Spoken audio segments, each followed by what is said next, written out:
Assalomu alaykum. Ko'rib turgan kiyimlaringizni PUBG Mobile'dan tekinga olishni o'rganamiz. Boshlash tugmasi boshlik va boshlash tugmasidan oldin bizga kunlik kvestlar beradi. Shuni bajarishimiz kerak.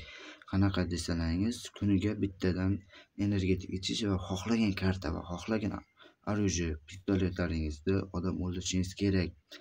Boshlangan kun birinchi darajada bizda mikroflar bor. Mikroflar hujum qiladi. Mikroblardan o'tish juda ham oson bo'lgani uchun bu qiyinchilik tug'dirmaydi. Xona bossi ham keladi bu o'yinda.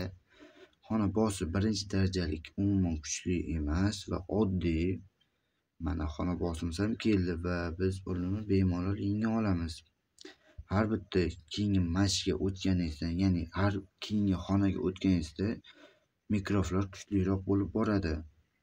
Va har bitta match qanchadan davom etadi desa 5 raunddan davom etadi. Har bitta raundingiz 30 sekund.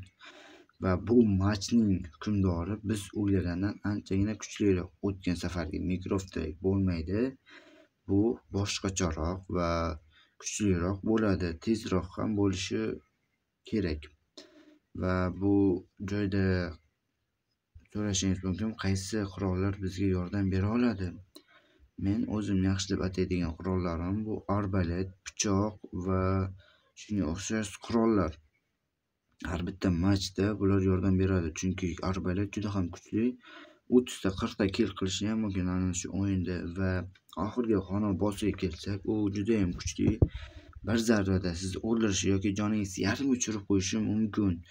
Uni yengishning iloji juda ham kam, lekin sizda imkoniyat bor. U xona bossi jang qilayotgan vaqtda ko'rib turganingizdek qizil chiziq paydo bo'ladi. Qizil chiziqda u ma'lum bir sekundga to'xtaydi hujum qilish uchun. Shu payti siz bu vaziyatdan foydalangan holda uni yengishingiz mumkin. Albatta xona bossini bir raund